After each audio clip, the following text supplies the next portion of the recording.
ইমান কত বড় নিয়ামত। ওই সারা পৃথিবীর মধ্যে আমাকে আল্লাহ তাআলা যত নিয়ামত দিয়েছে, আমি সমস্ত নিয়ামতকে যদি এক পাল্লায় রাখি আর শুধুমাত্র ইমানকে আরেক পাল্লায় রাখি, সমস্ত নিয়ামত বলতে মান সম্মান ধন দৌলত গাড়ি বাড়ি ইত্যাদি অনেক নিয়ামত দিচ্ছে, সমস্ত নিয়ামতকে যদি আমি একটা পাল্লায় রাখি, শুধুমাত্র ইমানকে, ইমান এটাকে যদি আরেকটা পাল্লায় রাখি, ইমানের পাল্লাটাই সবচেয়ে ভারী।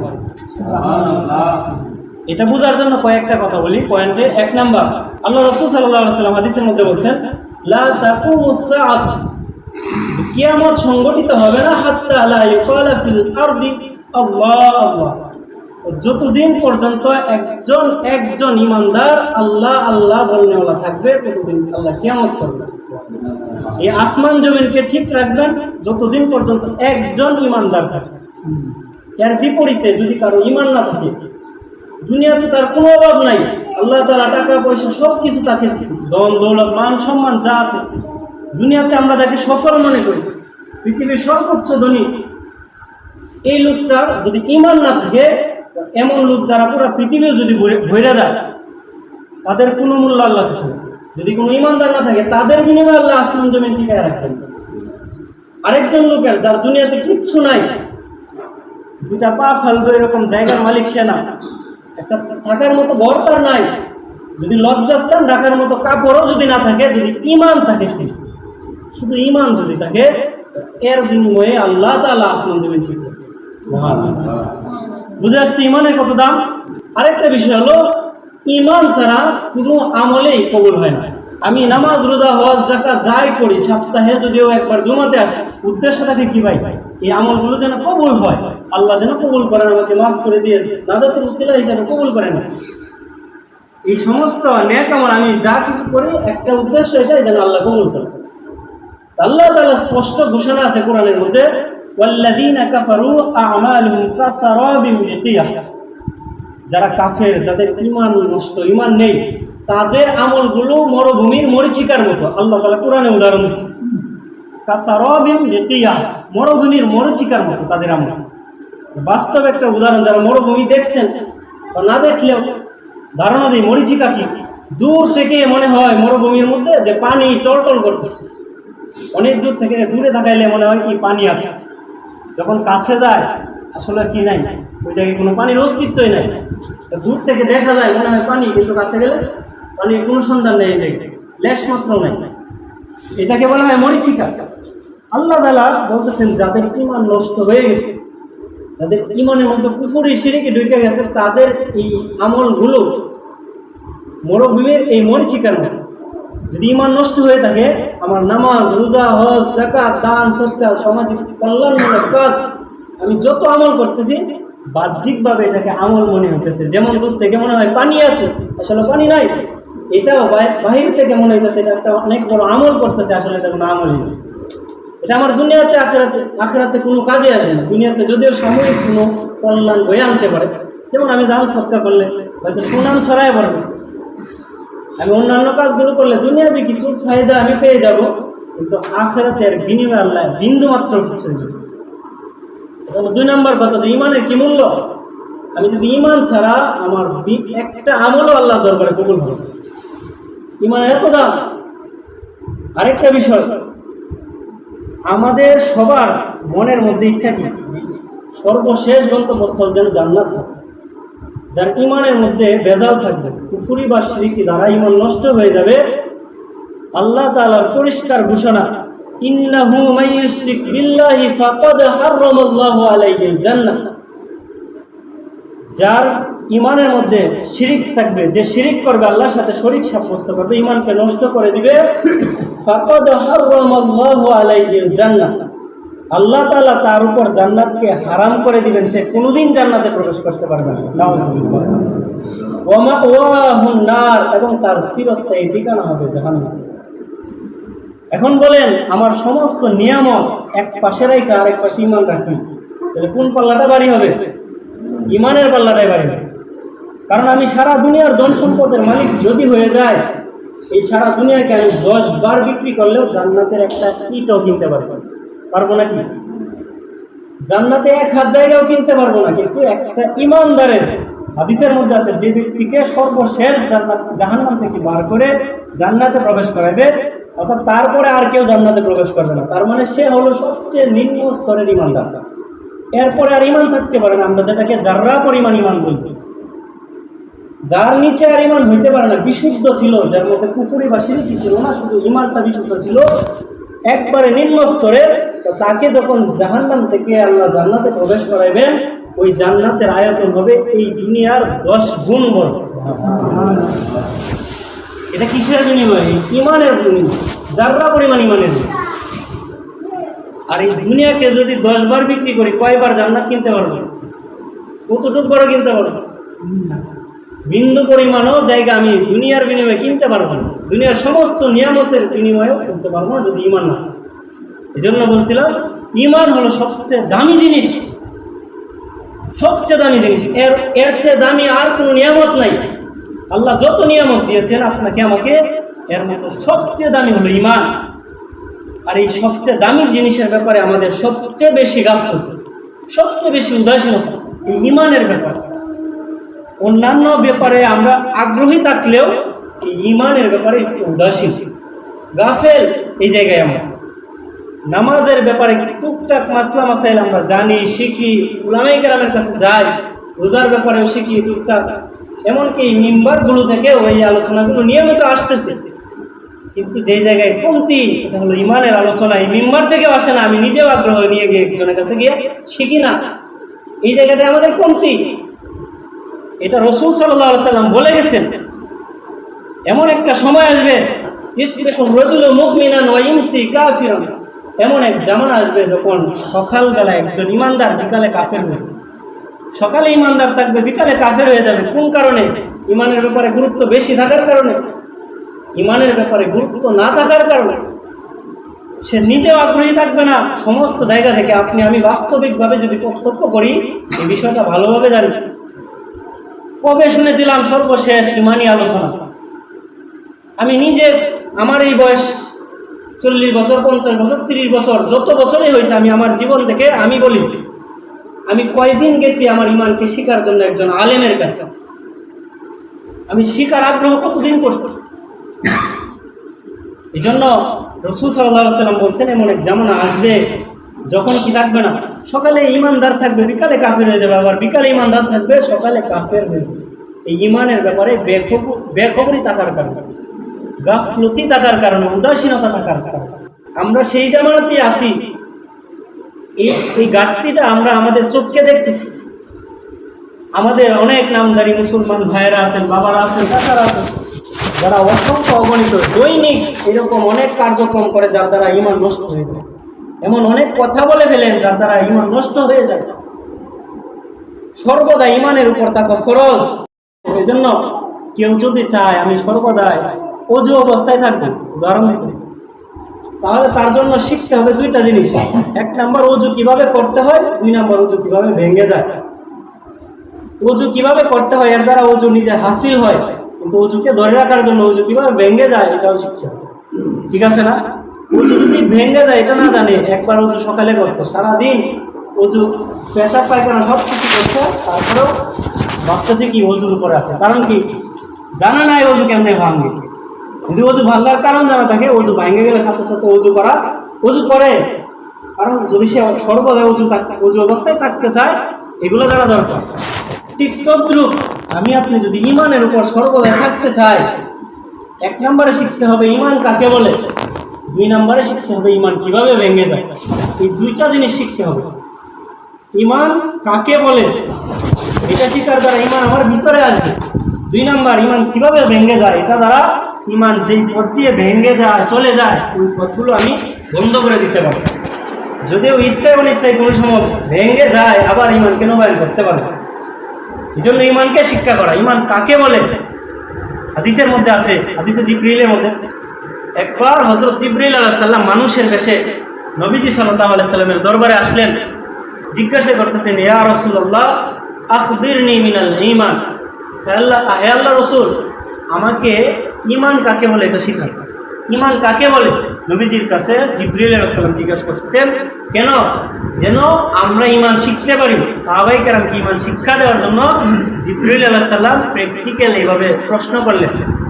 তখন নবীজি সাল্লাল্লাহু আলাইহি সাল্লাম বললেন, আন তুমিনা বিল্লাহি, আল্লাহর প্রতি বিশ্বাস করবে, ওয়া মালাইকাতিহি, এবং তার ফেরেশতাদের প্রতি বিশ্বাস করবে, ওয়া কুতুবিহি, এবং তার কিতাবসমূহের প্রতি বিশ্বাস করবে, ওয়া রাসূলিহি, এবং তার সমস্ত রাসূলের প্রতি বিশ্বাস করবে, এবং ওয়াল ইয়াউমিল আখির, এবং কিয়ামত দিবসের প্রতি, আখিরাতের প্রতি বিশ্বাস করবে।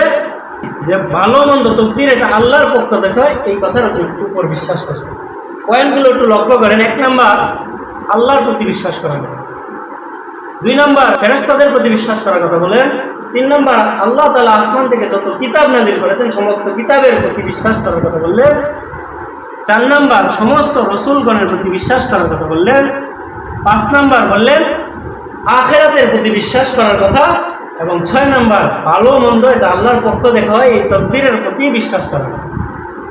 এখন কোনো ব্যক্তি যদি এই 6টার কোনো একটিকে অবিশ্বাস করে বা অস্বীকার করে, সে ইমানদার থাকবেন। এমনকি কোনো একটাকে না, বরং কোনো একটি অংশকেও যদি অস্বীকার করে বা অবিশ্বাস করে, সে ইমানদার থাকতে পারে না। আরেকটা বিষয় এখানে লক্ষ্য করেন, এই 6টা বিষয়ের কোনো একটাও মানুষের চোখের সামনে নেই, প্রত্যেকটাই গায়েব, প্রত্যেকটা কি অদৃশ্য। আল্লাহকে আমরা দেখছি? দেখি নাই। ফেরেশতাকে দেখছি? দেখি নাই। এভাবে এখানে যে 6টা জিনিস বলা হয়েছে আল্লাহর পক্ষ থেকে, এগুলো একটা আমাদের সামনে নেই, গায়েব। এই গায়েবের প্রতি বিশ্বাসের নামই হলো ঈমান। এই অদৃশ্যের প্রতি বিশ্বাস করার নাম ঈমান। এখানে যুক্তির প্রশ্ন আসবে না, আমি দেখলে বিশ্বাস করব এই কথা বলা যাবে না। কারণ আল্লাযীনা ইউমিনুনা বিল গায়ব, আল্লাহ কোরআনে মুত্তাকিনদের, মুমিনদের পরিচয় দিয়েছেন, তারা অদৃশ্যের প্রতি বিশ্বাস রাখে। দেখার পরে বিশ্বাস, এটা স্বাভাবিক জিনিস, এটা সবাই করে। এখন দিন, এটা বিশ্বাস কে করে না? হিন্দু, বৌদ্ধ, খ্রিস্টান সবাই এখন এই মুহূর্তে, এটা দিনের বেলায় এটা সবাই বিশ্বাস করে দেখার কারণে। মুমিন শুধু দেখে বিশ্বাস করে না, আল্লাহর পক্ষ থেকে নবীজি সাল্লাল্লাহু আলাইহি ওয়াসাল্লাম যা কিছু নিয়ে এসেছেন সবগুলোকে সে না দেখা সত্ত্বেও রাসূলের প্রতি বিশ্বাস থাকার কারণে সবগুলোকে বিশ্বাস করে। এর নাম হলো ঈমানদার। এগুলো যে বিশ্বাস করে তার নাম ঈমানদার। রাসূল সাল্লাল্লাহু আলাইহি ওয়াসাল্লাম সাহাবায়ে কেরামের এক মজলিসের মধ্যে সাহাবীদের জিজ্ঞাসা করলেন, ওগো আমার সাহাবীরা, তোমরা কি জানো সবচেয়ে আশ্চর্যজনক ঈমান কাদের? সাহাবীদেরকে নবীজি জিজ্ঞাসা করতেন, সবচেয়ে আশ্চর্যজনক ঈমান কাদের? তখন সাহাবায়ে কেরাম একটু চিন্তা ভাবনা করলেন, সময় নিলেন, বলতেছেন, ইয়া রাসূলুল্লাহ, সবচেয়ে আশ্চর্যজনক ঈমানটা হয়তো ফেরেশতারা। তখন নবীজি বললেন যে না, ফেরেশতাদের ঈমান এটা আশ্চর্য না। হ্যাঁ, এটা পূর্ণাঙ্গ পরিপূর্ণ ঈমান, কিন্তু এটা আশ্চর্য না। কারণ তারা জান্নাত, জাহান্নাম, সিদরাতুল মুনতাহা, আখিরাতের সবকিছু তাদের সামনে আছে। তারা সেগুলোকে দেখার ঈমানটা এটা কি পরিপূর্ণ। এখন যে দিন, এই বিশ্বাসটা আপনার আমার ভিতরে 100% আছে না? 100% বিশ্বাস, এটা দিনের বেলা, কারণ আমরা দেখতেছি। দেখার বিশ্বাসটা এটা 100% হয়। ফেরেশতাদের ঈমান এটা 100% পরিপূর্ণ, কোনো কমতি নাই। তবে এটাকে নবী যে আশ্চর্যজনক বলে নাই, বলছে না, এটা আশ্চর্যজনক না, দেখার পরে বিশ্বাস এটা সবাই করে। তখন আবার সুযোগ দিলেন সাহাবায়ে কেরাম, বলতেছেন আবার, ইয়া রাসূলুল্লাহ, হয়তো নবীদের ঈমান সবচেয়ে আশ্চর্য। দ্বিতীয় উত্তর দিলেন সাহাবায়ে। তখনও রাসূল সাল্লাল্লাহু আলাইহি ওয়াসাল্লাম না, এবারও ভুল বলছে।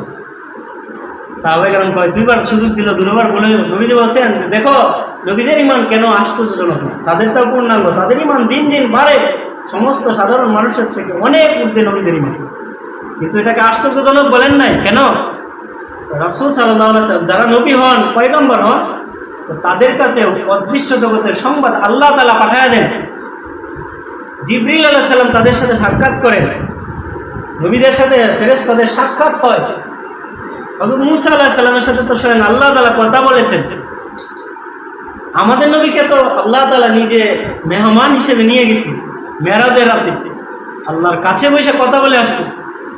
নবীদের ঈমান এটাও আশ্চর্য না, এটা পূর্ণাঙ্গ, ঠিক আছে, অনেক ঊর্ধ্বে, কিন্তু এটা আশ্চর্য না, কারণ এটা তো তারা দেখতেছেন, শুনতেছেন। জিবরাইল আলাইহিস সালাম তাদের সামনে আসেন, ফেরেশতাদের সাথে তাদের সাক্ষাৎ হয়, তখন বললেন কি যে জিবরাইল আলাইহিস সালাম, এখানে একটা প্রশ্ন থাকে যে জিবরাইল আলাইহিস সালামকে তারা কেমনে চিনে? এটা এভাবে চিনে যে আল্লাহ তাদের নবীদের অন্তরে এভাবে ঢেলে দিচ্ছেন। আমরা এখন দিন এটা কিভাবে চিনছি? কে শিখাইছে? এই মুহূর্তে সূর্য উঠছে, এটা যে দিন, এটা আমরা কোনো কিতাবে দিতে পড়ছি?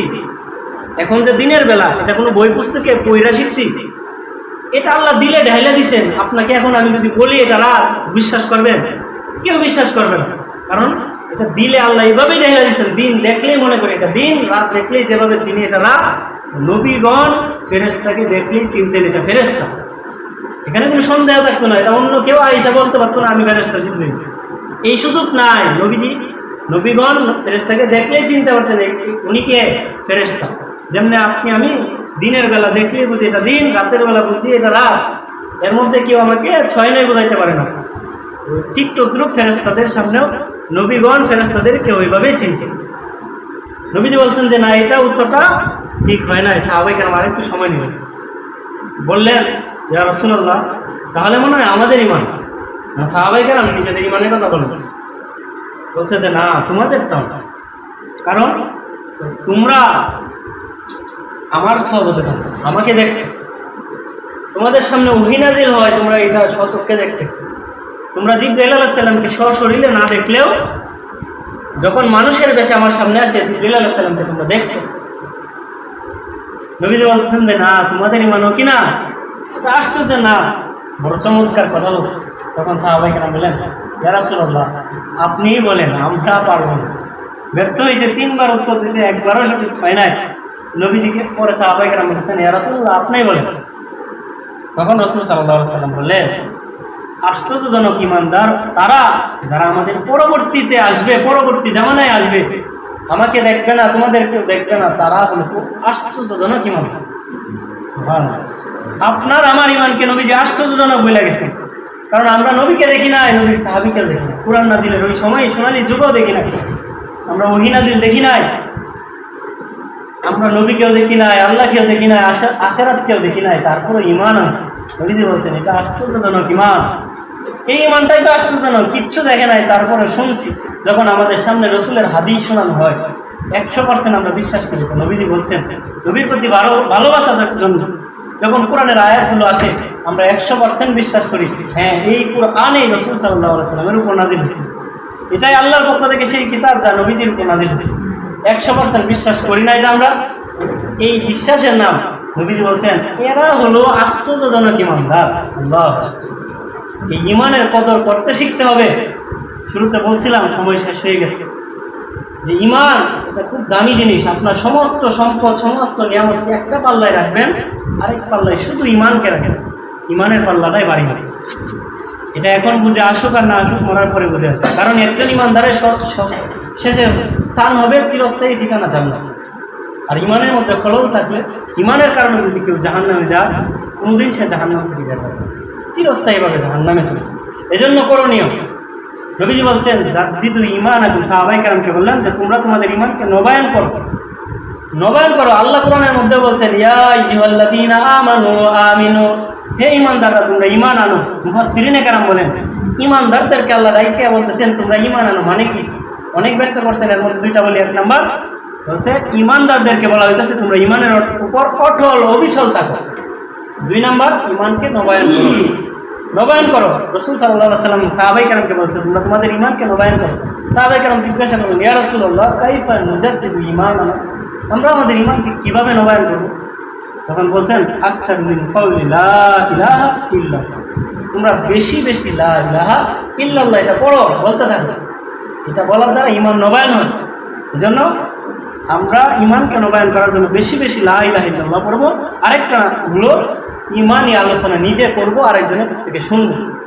নিজে বেশি বেশি করবো, এর দ্বারা ঈমান তাজা হবে, ধ্বংস হবে না, মরিচা পড়বে না। ঈমানের আলোচনা করেন, আরেকজন করলে তার কাছ থেকে শুনেন। সপ্তাহে একবার মসজিদে জুমার নামাজের আগে আলোচনার ব্যবস্থা হয়, একটু গুরুত্ব দিয়ে আগে ভাগে আসবেন। 1 সপ্তাহের জন্য ঈমানের ব্যাটারিটাকে চার্জ দেওয়ার জন্য এখানে ঈমানের কথাবার্তা হয়। 1 সপ্তাহ আমি যেন চলতে পারি, চার্জ দেওয়ার জন্য আগে ভাগে চলে আসবেন এবং মনোযোগ দিয়ে শুনবেন, গাফলতি হবে না। কারণ মনোযোগের সাথে যেই আলোচনা করুক, যত ছোট মানুষই হোক, ইমানি আলোচনা যেই করব আমি যদি আগ্রহের সাথে শুনি এটার মধ্যে ফায়দা হবে। আর যদি আমার আগ্রহ না থাকে, উদাসীন থাকি, এই উদাস মানুষ যারা উদাস তাদের জন্য নবীদের বয়ানও হেদায়েতের কারণ হয় না। নবীজির আপন চাচা নবীজির কাছে ছিলেন, কিন্তু ইমান আনতে পারে নাই গাফলতির কারণে, উদাসীনতার জন্য। উদাসীনতাকে পরিহার করে সপ্তাহে একদিন জুমার নামাজে আসবো, ইমানকে শেখার জন্য একটু আগে ভাগে আসবো। এই আলোচনাগুলো ঘরে গিয়ে করব। এই আলোচনাগুলো আমি নিজে এখান থেকে শুনবো, ঘরে গিয়ে করব। অন্যের সাথে সাক্ষাৎ হইলে ইমানি মুজাকারা করবো, এর দ্বারা ইমান তাজা হবে। ঘরের বিবি বাচ্চা, বউ বাচ্চা যারা আছেন তারা তো মসজিদে আসতে পারে না, এই ধরনের আলোচনা তাদের সামনে বেশি হয় না। আমরা শুনি, আমাদের দায়িত্ব তাদেরকে শোনানো। ঘরে গিয়ে মুজাকারা করবো পরিবারের লোকদেরকে, কারণ আপনি আমি আজকে এখানে ইমান শিখতেছি, বড় বড় উলামায়ে কেরামের কাছে যাই, ওয়াজ মাহফিলে গিয়ে ইমান শিখছি, কিন্তু ঘরে যদি আলোচনা না করি, কিয়ামতের দিন আল্লাহ যখন ঘোষণা দিবে ওয়ামতাজুল ইয়াওমা আইয়ুহাল মুজরিমুন, হে অপরাধীরা আজকে তোমরা আলাদা হয়ে যাও। ঘরে তো একসাথে থাকতাম, সন্তানাদি নিয়ে পরিবারের জমজমা একটা পরিবার ছিল, কিন্তু কিয়ামতের দিন যেদিন আল্লাহ ঘোষণা দিবে ওই দিন একসাথে থাকতে হবে। এই জন্য আমরা যেন এই ইমানকে হেফাজত করতে পারি, নিজে গুরুত্ব দিয়ে শুনবো এবং পরিবারেও গিয়ে আলোচনা করবো, তাদেরকে ইমান শিক্ষার একটা ব্যবস্থা করে দিই। যে কথাগুলো বললাম আল্লাহ তাআলা আমাদের ভুল ত্রুটি মাফ করুক এবং সহি কথাগুলো আমাদের বুঝার আমল করার তৌফিক দান করুক। আমিন। ওয়া আখিরু দাওয়ানা আলহামদুলিল্লাহি রাব্বিল আলামিন।